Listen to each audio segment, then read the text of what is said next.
Why, hello, it's Lee. Peace be with you. For this video, I did want to talk about the cognizant, or recognizing, or the remembering of our awareness of eternity.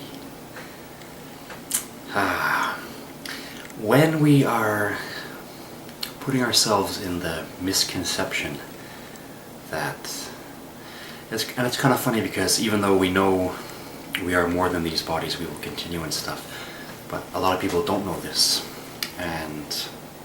or rather haven't brought it into their focused part of their mind awareness, and we end up getting caught up in the here and now, or by way of the physical life that we have. I am this body, I am in this place, I am this house, this apartment, this city, this country, and all that. And all of this is very short, right, and very temporary ways of, well, let's just reword that. It's basically temporal identity. And each and every single life that we have, and there is certainly more than one, that's just a basic fact. The body, ego itself, when it tries to promote itself as to being in the superior position, and the mind is one heck of a tricky thing. When the ego mind, associating itself with the body, tries to trick itself into the position, I am it. This is where a lot of, and perhaps I would even dare say the majority of problems on earth stem from. When a person says, for example, I am this and I want that. I made another video previously trying to discuss, maybe not greatly, maybe not badly, I don't know, but as many great thinkers going past into the history from many religions and schools and philosophies, I had looked at many things and I had meditated on many things, and I realized it for myself too after studying some of the great masters, that there is being and that which is experiencing, then there is all the things. So when we have this misidentification, that is causing us a lot of problems. That is causing people to actually see differences that are so short in length and time frame that it's really quite ridiculous. To actually see, I mean, it's not to say that you don't enjoy the variety of spice of life, but when it's actually causing a detriment to your growth, to your happiness, then it's bad. Like, for example, I am a white Canadian male, as you'll appear, as I'll appear, as you'll see me, and yet, as for my soul, and even for yours, all colors, both sexes, non-sex, actually, so on and so forth. We are all things. So, when there was a cool dude I met in Ottawa, he gave me this lovely catchphrase, a Native American guy. We were just hanging out on Somerset one time at night, just chat by the big park there. A spiritual guy, and he just said, well, brother, where your mind goes, your energy flows. And that has been a famous saying all over the world, and worded however which way, but the fact is it's very true. And when we are focusing on the here and now, as if in a obscure way, as if in a false way, I am this body, I am here. Well, meanwhile, we already know that it's passing quickly. We already know that we're mortal, but a lot of people act as if they're not, and they are ignorant of bigger pictures, bigger things.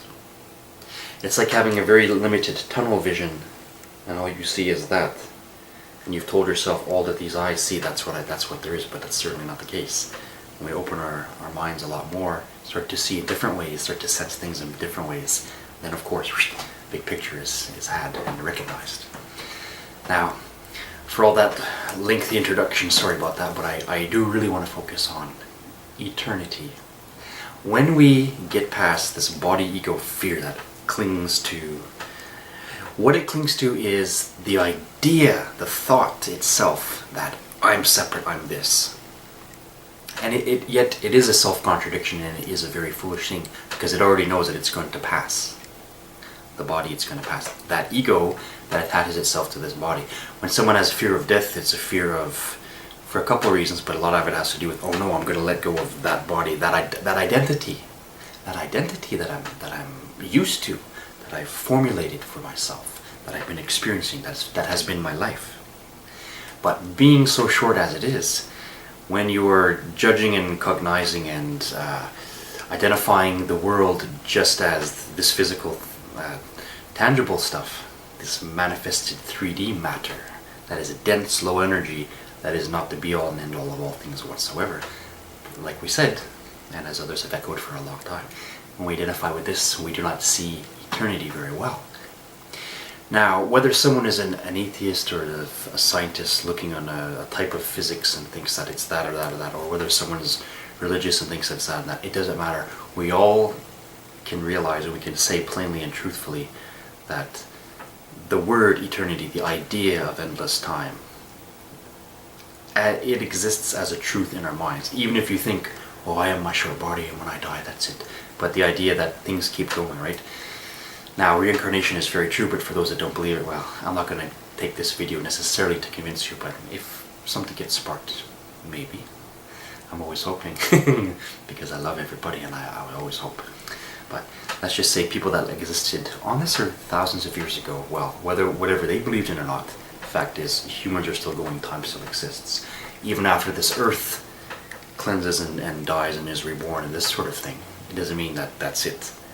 There is a cosmos out there. So endless time, by saying all that and maybe putting an overabundance of little tiny examples or little semantics, the fact is, eternity is the isness. And when we can really identify ourselves with this and being of it, desiring to realize that we are that, and that coming to a point where we do actually understand and are aware of that is our own reality, then it is very good. It doesn't mean that we are forever going to reincarnate as humans, but there are stages that go up and up and up. There's a long story there of what we become, and there is the great, super lengthy ebb and flow of life, leaving source and then returning, leaving source and then returning. And these are millions and billions of year trips that we take. Whether you believe that or not, that's fine, but the point is, when we understand eternity, then we realize the possibilities of all such things. When we think that eternity is something separate from us, that is completely wrong. The consciousness could not have the idea and enjoy, endure, and flirt with the idea, understand the idea, link with the idea, if it was not true for us to access, to be part of, to enjoy, to have it within our own isness. Now, when we stop identifying ourselves with the temporal things, and so very many problems that we have and we create and we latch onto fiercely and even defend, and it does us harm, is based on, like we keep saying, the false identity. When we stop identifying with I am that, or this thing, when we go past thing and look at being, then we understand we are that. And how could we not be that? So being that and recognizing that, and being of that, and returning to that, gives us a cause for great joy, because what that does is it completely, first of all, it puts us in the proper perspective, because it is accurate. It puts us in a proper perspective. And then the other things that seem to be causing us troubles or stress, worries, and it's not to say that they're not very real in the moment. Of course they are. They are an experience to be had. There are things to go through, liking it or not. But it would be a boring existence to just be and be aloof from everything. So I would even suggest that we do come here to take a step down from that perfection of isness and go through these little experiences and these phases of existence in order to re-appreciate that perfection. That being, if that's the case, and that being the case, I would say, then when we come to the point where we realize this, that is when we also understand the simultaneous nature of all and everything and all, and to say everything belongs to me, I am inside of it, but it in a way is inside of me. because consciousness itself, when it links with divine consciousness, it's not separate. It is in unison. It is an extension of the very same one. And when we are in this perspective, when we understand and digest eternity, we are very safe, very comfortable. Even when problems can still come our way, but the point is to remember this. Even now, even in your particular life, is a very big achievement. It's a very satisfying and relaxing achievement. It's funny that we can even doubt and deny many things. Even people that are very spiritual, people that are very high echelon, new age, even this and that and the other. I've seen people's videos and I've written people and this and that.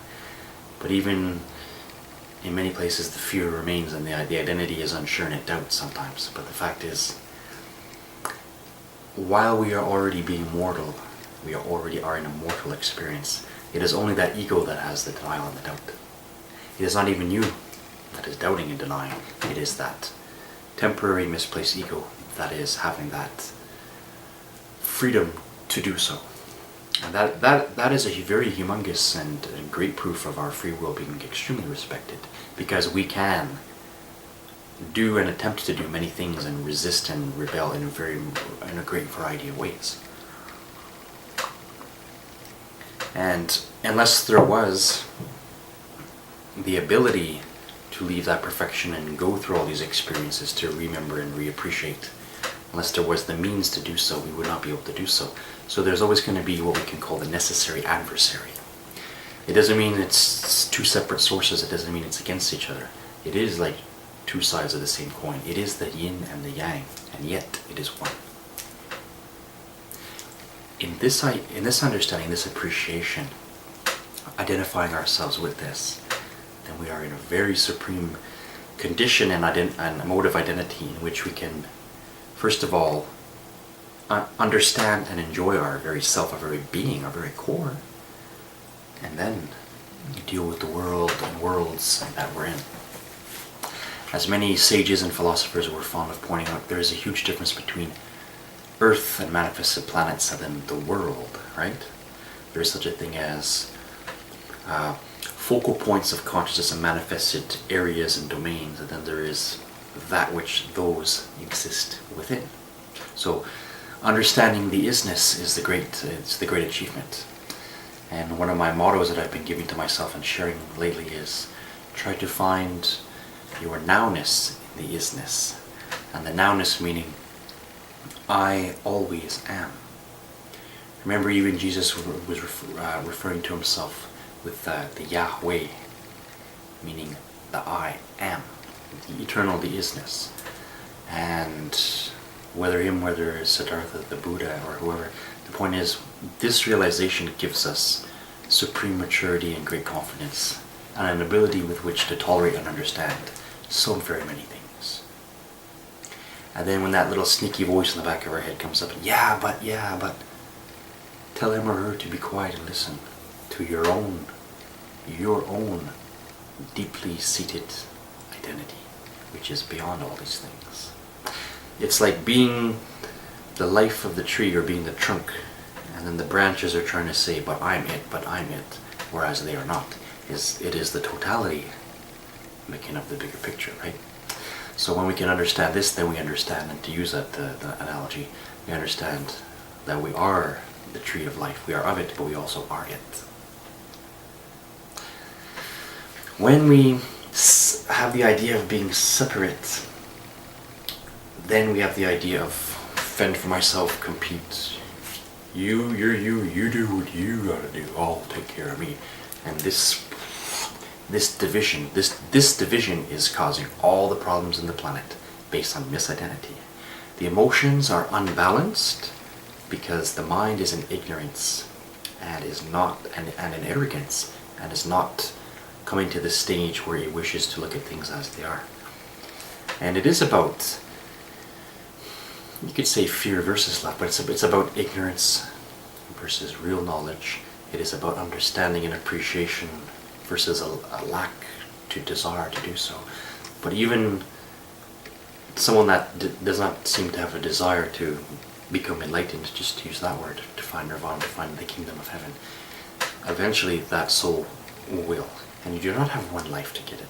There are countless opportunities in eternity to achieve that. We leave the source and we take a great abundance of time exploring and experiencing, and after a long while we desire to return. Hence comes the invitation of Jesus or Buddha or whomever saying, come back to the kingdom. And those of us who are desiring to leave 3D reality and all the strife and all the troubles is because we've experienced enough. It's distasteful, it's sour, and now we wish to return back to the perfection and enjoy a better modality, to re-link, to join again with eternity and leave all the drama and the stress. A lot of people say that they don't like trouble and drama, and yet they're very addicted to it. So until we have really gotten over it, we've really gotten over, I've written that in my book that is now available if anyone is interested. I hope that you would like it, maybe so. And I discuss quickly that all it has to do is when a soul leaves the source, they're very excited with the idea of, I'm separate, I'm me, here's my chance to be different, now I can be God too. But you can't be God without being God. And to use these words, and in essence, while being separate, you wish to exercise an individual will and do this, that, and the other. And it takes us a long time to get over the fact that, oh, I technically can do that. I technically can rebel. I technically can do such and such. You see, to me, the Garden of Eden story isn't about literally two human beings eating some fruit from a tree and all this, that evil snake deceived us. It's more along the lines of being in the perfection and the safety of that isness, and then needing to leave it in order to go through the experience, but then also returning. See, even within the Christian schools, it's a story of redemption and returning. And never mind such a thing like, oh, I hurt God's feelings today. No, you are of God. You hurt your own feelings. You did this to yourself. I did this to myself. But our desire to return. It's not for someone to say we can't. When we are ready, and only when we are ready, we will desire to do it. And we will do it, regardless of whose name we call upon or which preference we have, which country, cultures, spirituality, religion, philosophy we follow. When you want to return back to the kingdom of heaven or to nirvana, to Shangri-La, this, that, and the other, you will do it. And I will do it. It is a natural. We forget. We think that these things are in such little categories and they're up to others and as if like you know, in the olden days when you used to call the operator, patch me through to this person, and they would literally have to. The operator would be at the big huge station and switch you up to the right place. So we still think that it's like that in a way, but we have to realize that it is our choice, and when we do it of a natural way. It is a natural process. Hinduism and Buddhism and the teachings of the Druids were and still are great and famous for teaching people this idea, this actually reality, that all is a process. Don't worry, relax, understand eternity. When you do, you'll forgive and tolerate all things. You'll have an appreciation for all that is. You'll allow and not be so hung up and stressed over the way that other people are. And you realize that they are where they're at. They're either going or coming to source, and that is a great understanding of a natural reality. It is a natural process. This gives us supreme relaxation and proper identity. Not a false spirituality of condemn. When the Christian says, believe what I do or else hellfire forever, it's ridiculous. That is of the devil. When the Muslim says that, when this person says that, I'm not picking on a specific person, I'm just saying that language of accusation, fear, guilt, it's counterproductive. And it's not accurate to tell someone they have one life. And if they agree, great. It's a bunch of virgins in heaven, or else hellfire forever. This is not accurate. This is This is when we tend to still anthropomorphize the heavenly kingdom and the states. These are very human, and these are still based on sense gratification. Now, another idea I suggest is to think that somebody has one life, and then that you live your life, and when you die, you're not so much different. Like, you're not all of a sudden completely enlightened and balanced just because you left your body. You still have your emotional baggage and levels of ignorance. So you wouldn't go from one body to all of a sudden eternity forever just like that. The shock would be too much. It would destroy us. There has to be gradual stages. But this is what eternity is there for. The isness allows for it. We get there, stages. They didn't talk about one heaven. Remember, even in the Bible, they talk about the seventh heaven, the stages. There are many levels that we go through. It's not just from one thing to another thing. It would be such changes of extremes that it would be too much. Now, eternity is a great thing to realize. Eternity for yourself, for you, is a great thing to realize. Say to yourself, I am eternal, I belong to the eternal. When I realize this, when I understand eternity and myself with it, well then, the little tribulations and the little modes and the places that I find myself in and the experiences, they're less loud, they're less abrasive, they're less abusive. And we can have a better standpoint with which to deal with things and with which to tolerate others. I'm disgusted that here we are in so-called 2013, and people are all over the world are still going to argue over my religion's right, yours is wrong. All it has to do is who understood reality and the natural way of things as opposed to who didn't. And the more we do, the more gentle we are, the more understanding, not less so. Eternity doesn't use a vicious language or a challenging way. It doesn't accuse, it doesn't attack. It's not offensive. What we can call God, isness, reality, eternity, is very gentle, like a grandmother. And take your time, it will come. For all the things we get hung up on, yet when we remember eternity, we say, oh, well, what exists within eternity? There is everything in eternity. Love is always there. Sadness can be there. These are things we can join with. They are always potentially available. And so if we want happiness, then we can link with the availability of love, of peace, of understanding, of these things that free us. People that don't listen to the call of Christ or the call of Buddha or whomever, they're not ready to leave this sort of 3D reality. They need to experience more. They've more recently left the source. They're not ready to go back yet. So they don't want to hear it. They want to exercise their right, and they do have the right to be free. It doesn't mean there's not karma, action, or reaction. Oh, yes, there is. But it is more along the understanding that to understand where they are, to respect where they are, well, there you go. And even that, let it be. That person will find out short or else the long way what reality is all about. So, having the position of eternity, of nowness, and the isness really gives us perhaps the greatest victory of all, the most freeing of all. And that is a very nice message to spread, because it is the truth. And it's not about believing this or else this, that, no. It's an invitation, and it speaks on the calm wind, the high wind, and whoever listens, whoever's ready and available to understand it is going to do it easily.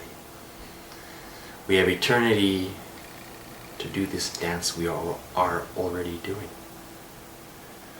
Now, I want to say something in case someone would take my word. You see, for the devil worshippers and this and that, secret cults and da. They have the idea that, oh well, like it's like they understand that truth, but only the half of it. Oh well, be it as it may, I can do whatever I want. What does it matter? But as they keep exercising the right to harm others and to be basically evil or rebellious, whatever words, it's basically ignorance. To say evil is one thing, but they are ignorant. And to cause anyone harm is really to do it to yourself, because they will get their karma. They will continue to incarnate, they will shed tears, they will gnash their teeth. No one's getting away with bad things. The universe gives you what you asked for. It responds. We are all one part in this big isness. So if we do harm to someone and they cry against us, that is a spell, that is a power, that is a reality. That does come back. The universe works this way. And that is a very strong thing to realize. So it's not about, well, go do what you want, it doesn't matter. Everything does matter. But are you leaving or are you returning? Because those who are returning are graduating, we're ready to get out of here. We're done with this, the harshness and the brutality of this type of 3D life. And that's how it is. There's eternity for you. I don't want to make the video too long, end up being 20, 25, 30 minutes, but such as it is. I wish you well. One such voice in the isness, in this consciousness, saying hello, wishing to speak on behalf of this position, one such position of consciousness in the isness. And I'm very happy to do it. I will provide a link for my book if you're interested at all. And if not, well, watch my videos. They're all free and I'm happy to do it too. I wish everybody well. I wish you your own happiness, your growth, understanding, all these good things. Peace be with you. Let's talk again soon. Watch my videos if you like.